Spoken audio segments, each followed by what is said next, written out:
is Rich Paredes, and I'm here to share to you our Bloom sanitary napkin. Now, of all the products, why napkins? Number one, it's a mandatory product. Whether you like it or not, women uses this and women needs this.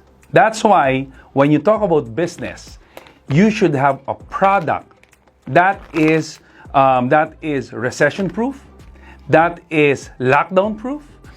Anything that happens in the world, women will still be using napkins. And when it comes to business, wow, that is such a gold mine. And I'm sharing to you this because we believe everywhere and anywhere in the world, women should know about this and should change their brand for something better. So let me share to you our Bloom sanitary napkin. So now I'm going to be starting it off with the packaging itself. Okay, so the packaging, if you notice, it's made out of food grade aluminum foil. Now when you open it, you take out the napkins, and the good thing is it's resealable. It means no bacteria, no virus, no dust will actually come into your napkins. It's literally safe. And unlike with the napkins that you buy outside, most of them is just plastic. Now, when you open it up, it's not resealable. So it's literally exposed.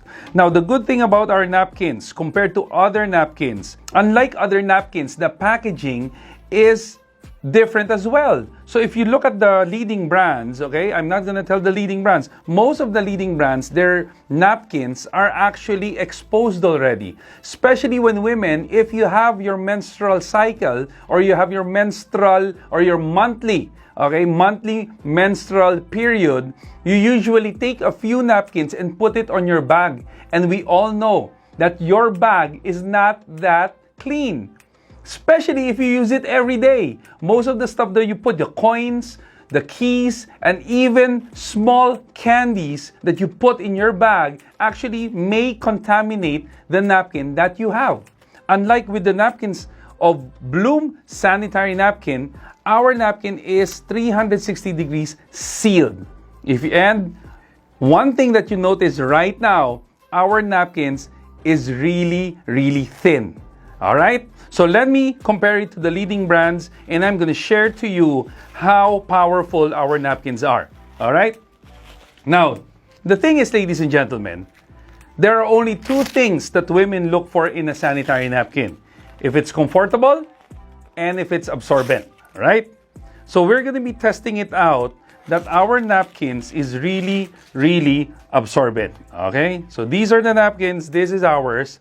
If you notice the packaging, it's sealed tight, 360 degrees. And now, this is the first time it's going to be exposed. There you go. Now, if you have the napkins right now, and you're looking at it, our Bloom sanitary napkin, if you have it right now, the first test is the touch test. We're going to touch and we're going to feel if our napkins is literally smooth. Because most of the napkins outside the market, it's really rough. That's why a lot of women are uncomfortable with what they're using. Unlike our napkins, with just a touch, you will notice it feels like it's literally cotton, it's literally cloth, it's literally like a fabric. That is the amazing part. That's why when you use this, you will feel comfortable and you feel safe. Now, what I'm going to do is I'm going to be putting 50 ml of liquid to each of the pads. Why?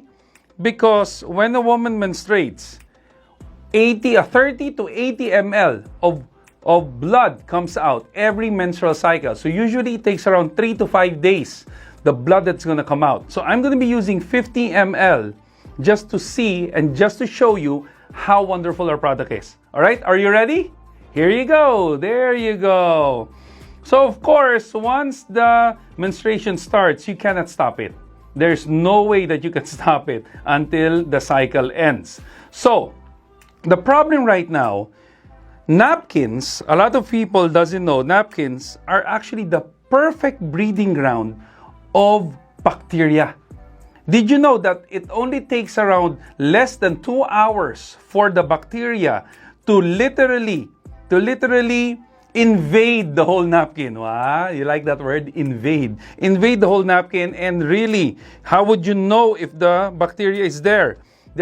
They will develop a little bit of smell, a bit of, if I may say, a fishy smell, in the napkins. That's why you're going to notice that there's going to be a foul smell, and you will notice that the women are really a bit ashamed every time they have, because they don't want you to smell that foul smell. Now, I keep on talking about smell. But anyway, why do I say that? Because 100% when they use our napkin, it's dry, it's comfortable, and it doesn't smell. Is that good news? Okay? Is that good news? Why? Because it has a function, and I'm going to be sharing to you a little bit about the function in later in this video. Now, so how do we test if our product is dry and the others are wet? Simply use tissue, and you will notice here. So now we're going to be testing our napkins if it's wet or dry. So we start with the leading brands. Okay, here you go. Oh my God! Now look at this. Look at this. Can you imagine if this is blood, right? Imagine if this is blood, it actually touches the women's private part. Now, if it has blood, it has bacteria, do you think the woman can get infected? Yes, 100%. Whether you like it or not, women are so exposed to all of this bacteria, all of these infections. It's because the woman's private part is open. It can literally go inside. That's why don't be surprised they have dysmenorrhea, they have UTI, they have certain infections, even to the point it becomes cervical cancer. If you think about it, our grandmothers, they don't have any problems like that. Why? Because they use cloth. Before, in the olden times, they used cloth. Now, when all of these napkins came out, most of the women right now are getting sick. And right now, the second killer of women is actually cervical cancer. Is this making sense? Yes? Thank you so much. Now, with our napkins, okay, I'm gonna dry it off, okay? I'm gonna dry it off. With our napkin, the good news is, even if I press it, see? It's still dry. Ah, isn't it wonderful? How many of you, especially the ladies, how many of you ladies would rather have a dry napkin rather than a wet napkin? Yes, okay? So this is one of the best selling points of our product. It keeps you dry. Is that good? Yes. Now, let me share to you what's inside of the sanitary napkins. I'll just really make this quick. Number one is napkins right now are made out of plastic. That's why the irritations, okay? It's very irritating when you use it. It causes rashes, it causes darkening, it causes a little bit of blemishes, and that's why women are really uncomfortable. Now, a lot of women, they don't know what's inside of a napkin, and to my surprise, the first time I saw this, they're not actually using any cotton right now. They're actually using paper. Can you imagine? Paper! And right now, napkins, of course, where do you get paper? They don't get it from trees anymore. They actually get it from recycled material. So most of the napkins that you're using right now is recycled. Wow! And the last part of the napkin, here, the last part is also plastic. That's why you feel the heat, you feel that all of the pungent smell actually is all kept here. And where does it go? It goes back to you. The problem is all the chemicals that's inside the napkin, it goes back to you. And imagine the napkins with paper. Of course, when you recycle paper, what usually comes out? It's actually brown. Why is this white? Because they bleach it. That is another problem. Another chemical that is inside the napkins. That's why a lot of people get infected. Are you learning? Thank you so much. Now, the napkin in this brand, it has paper, it has plastic, and you'll notice there's a little bit of crystals. Okay, can you see it? There's a little bit of crystals. This one is what we call it silica gel. All right, you find it in your bags, in your shoes, and most of the time, it is used to absorb moisture, and it takes out odor. The problem is you can see it in the pouch that it says do not eat, throw away, because the material itself is not good for your body. Can you imagine every month you've been using this and month by month it's trying to poison you? This is how scary it is. And the good news is, if there is a problem, we have the solution. So guys, we're going to be talking about the Bloom sanitary napkin, and I'm going to be sharing to you this powerful napkin. Is actually 8 layers. Now, the first layer, you're going to notice it's actually like cloth. Literally, it's like cloth. It's like underwear. It's like an extension of your underwear. This part. Okay? Look at it. It's literally cloth. That's why when you use it, it's very, very comfortable. Now, the next layer is this one. This powerful, cute pink strip is actually our negative ion strip. The beauty with this, it has a powerful content of negative ions. Now, what does negative ion do? It suppresses the bacteria.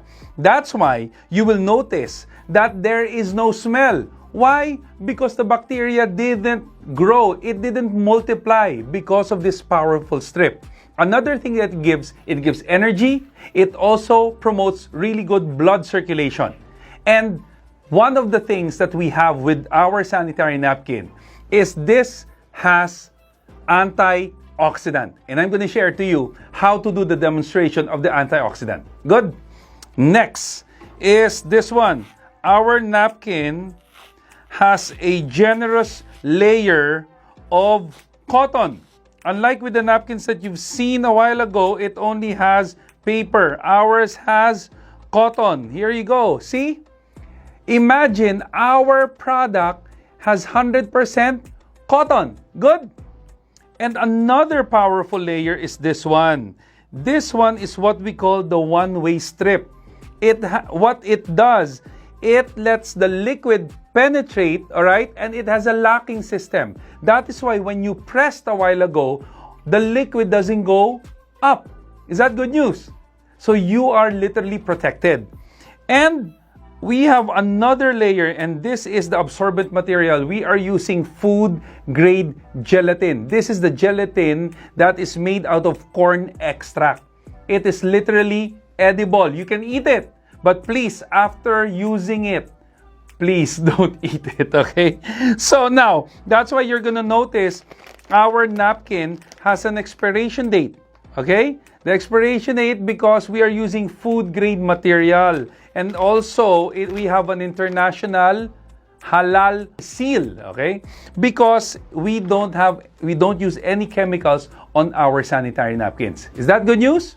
Now, if you remember, ladies and gentlemen, we actually used 50 ml on the pad. Now, this is a little bit of the water that was left. I'm going to be putting the gel inside. Now, the good news is, this is not your ordinary napkin that you use after 1 hour, 2 hours, you throw it away. You can literally use it more than that. I have clients who use it for 3 hours, 4 hours, 5 hours. Why? Because our napkin can absorb up to 250 ml. That's how absorbent it is. My wife, her testimony, she used it for more than 10 hours. She noticed that it's very absorbent, it's very comfortable, it doesn't have any smell, and you know what the good news is? Her dysmenorrhea was gone. Amazing. And we have testimonies even from PCOS, even from urinary tract infection, even from simple cramps. Using our product, it takes it out. Is that good news? Yes. And you will notice this one, all of the liquid has been absorbed. Whoa! Imagine!